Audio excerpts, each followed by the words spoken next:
उमात्मा तुम गिरिजामती सहचरा प्राणा शरीरम गृहम पूजा ते विषयोग भोग रचना निद्रा समाधि स्थिति संजारा पदयो प्रदक्षिण विधि स्तोत्राणि सर्वा गिरौ यत् यत् कर्म करोमि तत्र तखिलम शंभो तवाराधनम। नमस्कार, स्वागत है आपका हमारे इस खास कार्यक्रम में, जिसमें हम आपको बताने जा रहे हैं महाशिवरात्रि पर्व पर किस प्रकार से भगवान शिव की आराधना करनी चाहिए। भगवान शिव वास्तविक तौर पर सत्य है, सुंदर है और अनंत स्वरूप का वे एक वास्तविक सत्य स्वरूप है। भगवान का यही स्वरूप जो है वो निर्विवाद है और अहर्निश उनकी आराधना करने का जो शास्त्र में नियम बताया गया है वो सर्व प्रकार से कल्याण को देने वाला है। भगवान शिव भोलेनाथ हैं, बहुत जल्दी प्रसन्न हो जाते हैं, कोई बहुत ज्यादा तप की आवश्यकता नहीं है और जैसी भी इच्छा होती है उसके अनुसार से व्यक्ति को मनवांछित फल भी प्रदान करने वाले हैं। अनंत काल से जो शास्त्र में वर्णन है, कथाएं हैं, उन सब के माध्यम से समस्त लोगों ने शक्ति संपन्नता भगवान शिव के आशीर्वाद से ही प्राप्त किया है और जीवन में उत्कृष्ट प्राप्ति प्राप्त करने के लिए, जीवन के लक्ष्यों को पूर्ण करने के लिए भगवान शिव का आशीर्वाद ही सबसे पहला है जो आवश्यक है, जिनके आशीर्वाद के बिना कोई सिद्धि पूरी नहीं होती।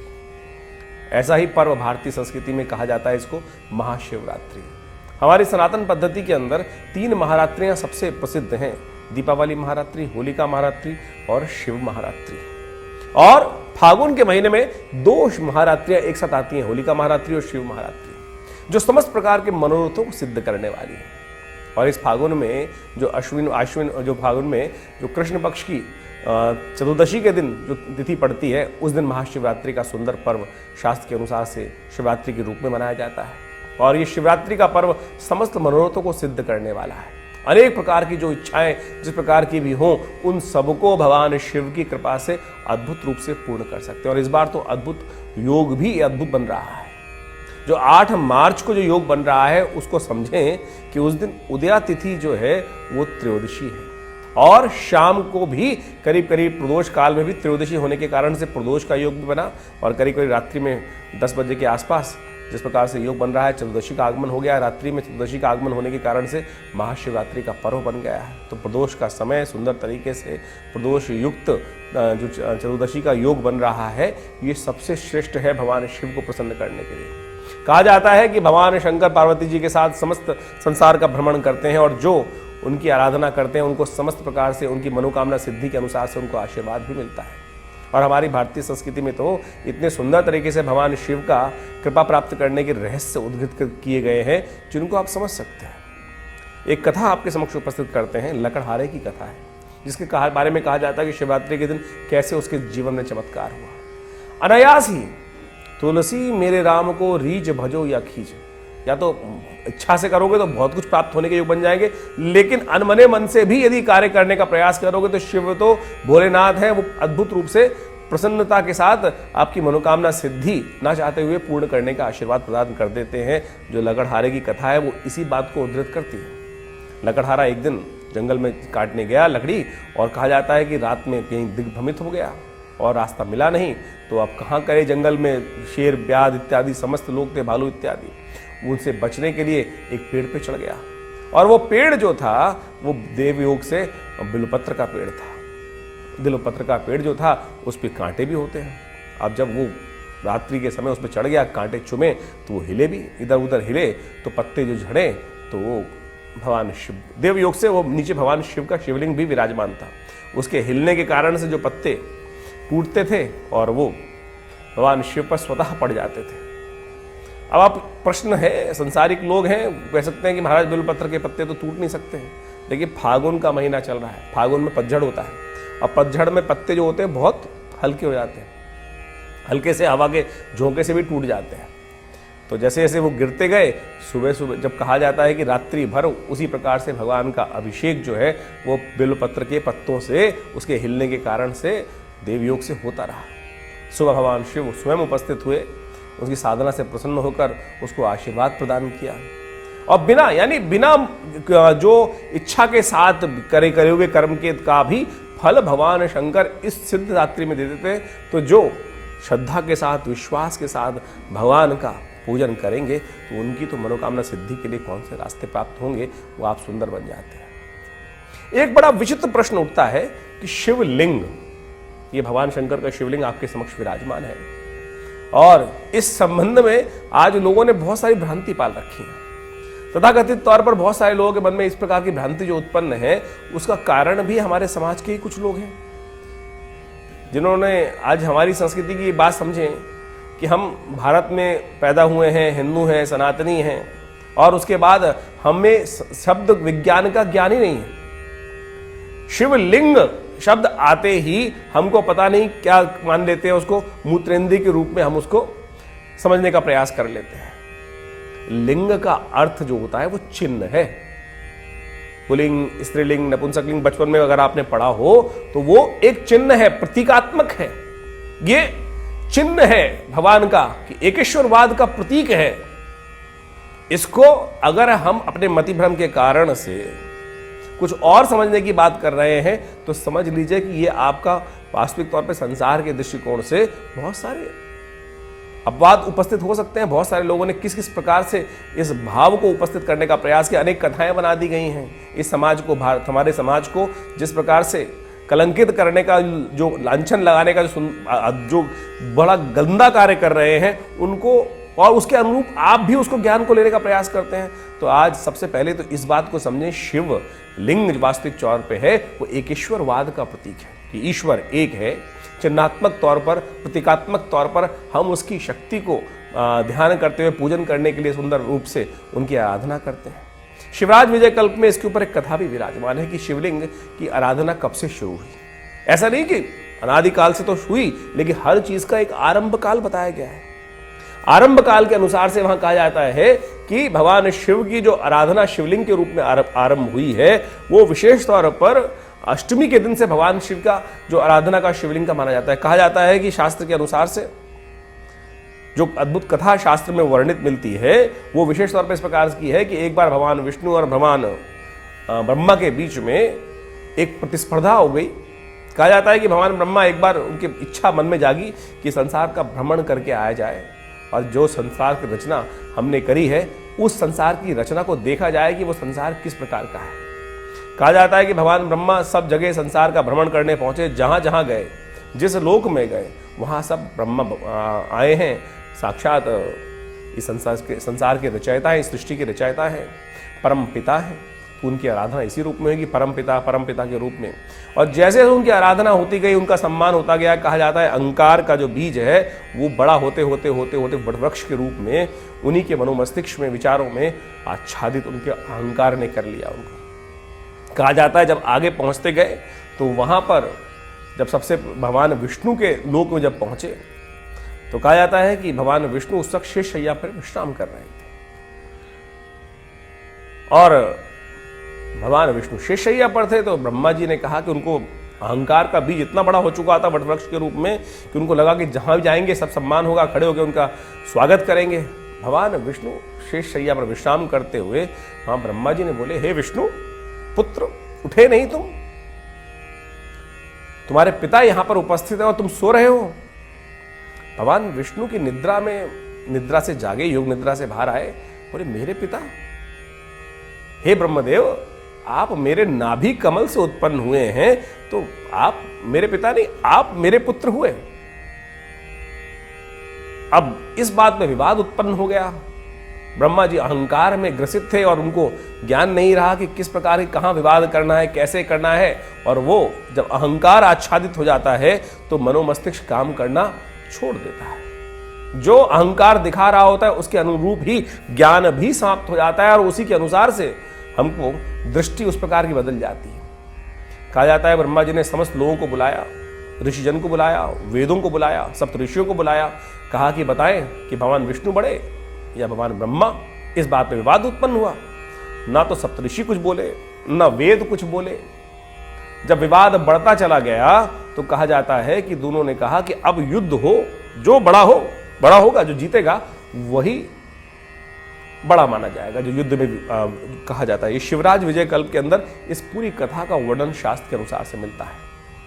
कहा जाता है कि जब युद्ध आपस में आरंभ हुआ चाहता था कि दो पराशक्ति आपस में युद्ध करने के लिए वहां उपस्थित हुई उस आकाश मार्ग में, तो उन दोनों के बीच में एक ज्योतिर्लिंग स्वरूप स्तंभ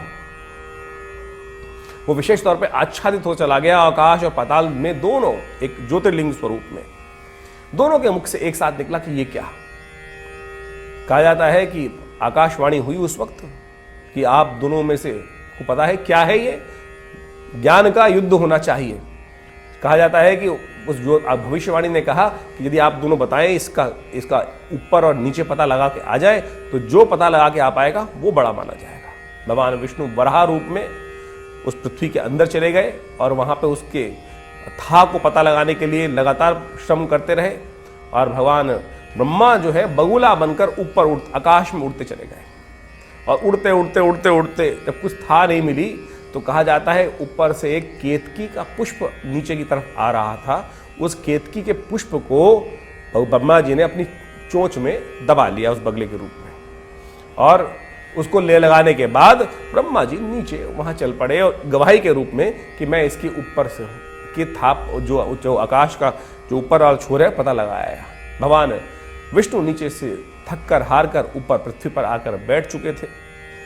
भगवान विष्णु से पूछा गया कि महाराज आप पता लगाए? बोले नहीं, मैं पता नहीं लगा पाया। भगवान ब्रह्मा ने, कहा जाता है भगवान ब्रह्मा के 5 सिर थे उस वक्त। भगवान ब्रह्मा ने एक सिर से बोला हाँ मैं पता लगाया।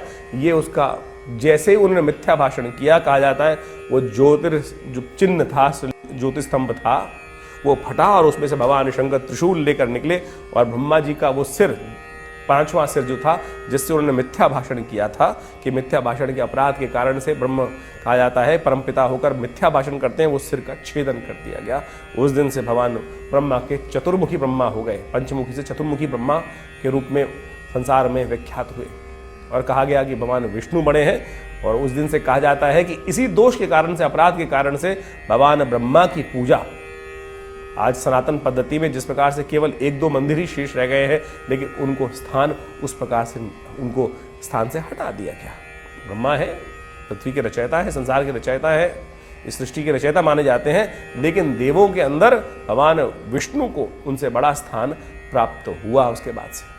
लेकिन शास्त्र के अनुसार से कथा भी कही जाती है। तो ये जो ज्योतिर्शिवलिंग है वो ज्योतिर्लिंग है, शिव का चिन्ह है, ईश्वर का प्रतीक है। तो इस बात को हमको समझना चाहिए और शास्त्र के अनुसार से इन कथाओं के माध्यम से हमको समझाने का प्रयास किया जाता है कि ये सब कथाएं जो है शास्त्र के रूप में, शास्त्र में जो अद्भुत रूप से वर्णित है उसका अध्ययन करने से ही आपको प्राप्त होगा इसका रहस्य, नहीं तो विडंबनाओं में फंसे रहेंगे। आज एक प्रश्न और उठता है लोगों के समक्ष में, कई भ्रांतियां इस प्रकार से हो गई हैं कि शिव का प्रसाद ही नहीं ग्रहण नहीं करना चाहिए। अरे शिव का प्रसाद नहीं ग्रहण करोगे तो किसका प्रसाद ग्रहण करोगे भाई? ये हुआ क्या भारतीय संस्कृति में, आप समझें इसका ये विवाद उपस्थित क्यों हुआ? हमारे कई वाद हैं, कई धाराएं हैं सनातन पद्धति के अंदर, शैव है, शाक्त हैं, वैष्णव हैं, इस प्रकार से नाथ संप्रदाय हैं, अलग अलग संप्रदाय विशेष रूप से वर्णित हैं। और आज से कुछ वर्ष पूर्व, कहा जाता है महाभारत काल के बाद, बीच में एक ऐसा काल आया कि जब जिसमें जो था महाभारत के बाल के अंतिम चरणों में यदि आप कथाओं को श्रवण करने का प्रयास करें तो वहां यह कहा जाता है कि भीलों का राज्य, जब कलयुग आरंभ हुआ तो उसके बाद परीक्षित जन्मेजय के जाने के बाद से वो जो भीलों का राज्य पूरे संसार में व्याप्त हो गया था, अज्ञान का राज उपस्थित हो गया था, वहां धीरे धीरे अनेक संप्रदाय, अनेक जो विशेष तौर पे उत्पत्त होते चले गए और उन्होंने ये अपभ्रंश रूप में धर्म का स्वरूप वहां उपस्थित करना प्रयास कर दिया।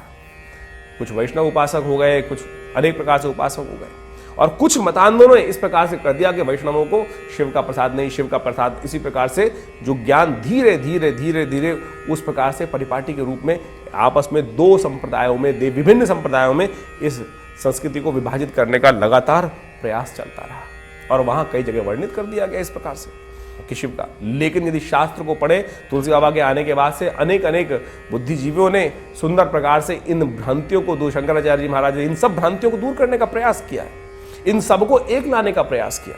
मठाधीश इत्यादि जो बनाए गए, ये सब हमारे जो अखाड़े बनाए गए, उन सबको एक जोड़ने के लिए सुंदर प्रयास किया गया इस सबको।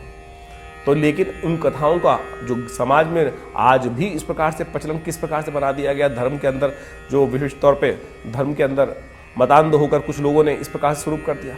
लेकिन शिव का स्वरूप साक्षात है, मूत्रेंद्रिय के रूप में इसको ना मानने का प्रयास करें, क्यों पाप के भागी बनते हैं। साक्षात शिव जो है वो ज्योतिर्लिंग स्वरूप है, ईश्वर का प्रतीक है, एकेश्वरवाद का प्रतीक है। तो इस बात को समझें कि शिव का कैसा भी स्वरूप है, प्रसाद है। प्रभु प्रसाद का मतलब क्या होता है? प्रभु का साक्षात दर्शन। प्रसाद त्यागने योग्य हो ही नहीं सकता। जो भगवान पर अर्पित है तो वो समस्त प्रकार से आप जब उसका भक्षण करेंगे तो वो समस्त प्रकार से कल्याण को ही करने वाला है। तो इस बात को मति को अपने आप को ठीक करने का यदि हम प्रयास करेंगे तो बहुत अच्छा रहेगा, आनंद पूर्वक रहेगा। कल्याण का मार्ग प्रशस्त करने वाला शिव समस्त रूप से प्रजा की, समस्त लोगों की समस्त मनोरथों को सिद्ध करने वाले हैं। और कहा जाता है कि एक बात और, जिस पूजा में, जिस यज्ञ में, जिस अनुष्ठान में शिव को स्थान नहीं मिलता है वो यज्ञ विध्वंस हो जाते हैं। दक्ष का यज्ञ आपको याद है? दक्ष का यज्ञ विध्वंस क्यों हुआ? क्योंकि वहां शिव को स्थान ही नहीं दिया गया था, बुलाया ही नहीं गया था। और सती जी वहां जिस प्रकार से यज्ञ में समर्पित हुई, वो यज्ञ विध्वंस होना उसी दिन से निर्धारित हो गया था जिस दिन से दक्ष प्रजापति के मनोमस्तिष्क में शिव का अपमान करने की बात मन में आई। तो समझे, ये शास्त्र की वर्णित कथाएं इस बात को बताती हैं कि जो शिव का अपमान करने वाले लोग हैं वो कभी अपने जीवन में आगे बढ़ने का कार्य नहीं कर सकते, उनका तो अंत होना सत्य है। संप्रदाय विशेष तौर पे बात करें तो वो सब के सब कहीं ना कहीं शिव की आराधना करने की बात, शैव मत को ही आराधना करने की बात करते हैं। तो इसको हम स्वीकार करें। ये महाशिवरात्रि का पर्व बड़ा सुंदर पर्व है और सुंदर तरीके से भगवान की आराधना का पर्व है। इसमें कोई और व्रत करो ना करो, कम से कम शिवरात्रि का व्रत अवश्य हमें करने का प्रयास करना चाहिए। समस्त मनोरथों को सिद्ध करने वाली ये रात्रि है। चारों पहर इस रात्रि के विशेष तौर पर भगवान की मनोरथ की कृपा से आपके मनोरथों को सिद्ध करने वाले हैं। तो यह आप कहा जाता है कि एक लोटा जल भी भगवान पे डालेंगे ना तो सुंदर तरीके से मनोरथों को सिद्ध करेंगे। ईश्वरी कृपा से कल्याण के अवसर आपको प्राप्त होंगे।